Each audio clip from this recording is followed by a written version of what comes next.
सब जन खोलोगे न्यायों की पुस्तक 3 उसकी 1 आयत।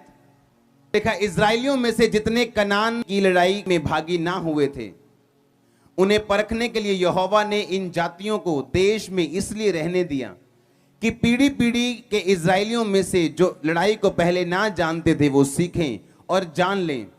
अर्थात 5 सरदारों समेत पलिश्तियों, कनानियों, सिदोनियों, बाल हर्मोन नामक पहाड़ से लेकर हमात की चढ़ाई तक लबानोन पर्वत में रहने वाले हिब्बियों को ये इसलिए रहने पाए कि इनके द्वारा इजराइलियों की इस बात की परीक्षा हो कि जो आज्ञाएं यहोवा ने मूसा के द्वारा उनके पूर्वजों को दी थी उन्हें वे मानेंगे या नहीं।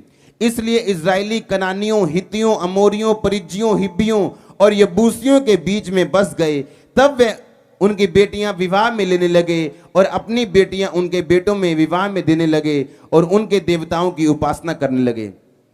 चाहे वो कनान देश में एंटर कर चुके थे, जीत चुके थे, फिर भी परमेश्वर ने कहा ये 5 जातियां ऐसी होंगी जो तुम्हारे साथ साथ रहेंगी, ताकि जो नए लोग हैं जिन्होंने कभी लड़ाई नहीं की, जो नए बच्चे पैदा हुए, जो नई पीढ़ी पैदा हुई है, ताकि वो लड़ना सीख सकें।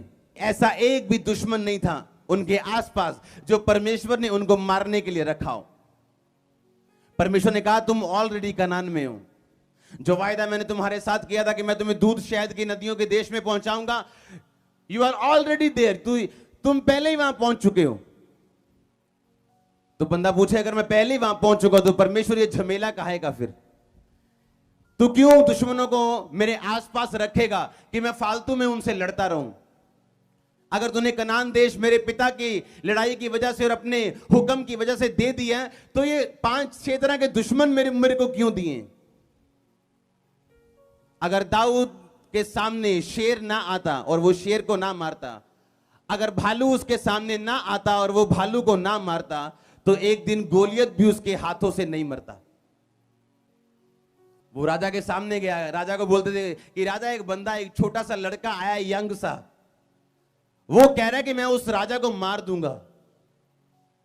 क्या आपका दिमाग ये काम करता है क्या? कोई भी फुकरी मार सकता है, कोई भी शुगल फेंक सकता है, हाँ या ना? पर एक राजा उसकी फुकरी पे यकीन कैसे करेगा? क्यों एक राजा जो शाऊल बुद्धिमान व्यक्ति, वो उस पर यकीन क्यों करेगा? बताओ आप मेरे को सुन रहे हो कि नहीं? हाँ, आप अपने नगर के एमपी के पास जाओ या मंत्री के पास जाके बोलो कि ये सारा काम मैं कर दूंगा जी, और वो आप पे यकीन कर ले, ऐसा हो सकता है? नहीं। वो कुछ आप में देखते हैं, कुछ साइन मिलते हैं, कुछ चिन्ह मिलते हैं, कुछ उसको लगता है कि नहीं ये सच बोल रहे हैं। जब दाऊद के बारे में बताया गया कि एक लड़का यहां मौजूद है, वो कह रहा है कि मैं उसको मार दूंगा, तो राजा ने उस पर यकीन क्यों किया? जबकि उसके बाद बड़े बड़े योद्धा मौजूद थे, क्योंकि दाऊद की बातें ये बताती थी कि मैंने शेर को इस तरह से मारा, मैंने भालू को इस तरह से मारा। अगर परमेश्वर आपको कुछ लड़ाइयां ना दे, कुछ स्ट्रगल ना दे, आप कभी भी मजबूत नहीं हो सकते अपनी लाइफ में। एक भी ऐसा वर्ड नहीं है बाइबल में जहां परमेश्वर ने यह लिखा हो कि ये दुश्मन तुम्हें स्वेलो करने के लिए, तुम्हें निगलने के लिए, तुम्हें मारने के लिए। परमेश्वर ने कहा ये दुश्मन इसीलिए तुम्हारे आसपास मौजूद हैं कि मैं तुम्हें लड़ना सिखा सकूं और तुम्हें जीतना सिखा सकूं।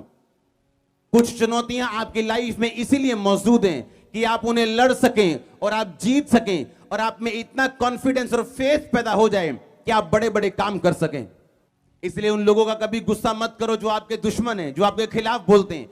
एक्चुअली वो आपकी ताकत को बढ़ाने के लिए हैं। चुनौतियां आपकी बूढ़े शेर की तरह हैं, ये गरज तो सकती हैं लेकिन आपको स्वेलो, आपको निगल नहीं सकती। मैं आपको मसा करता हूं निगलने के लिए, टेस्टिमनी के साथ वापिस आने के लिए। आमीन। जितना लंबा रोचा ब्लेसिंग उतनी बड़ी।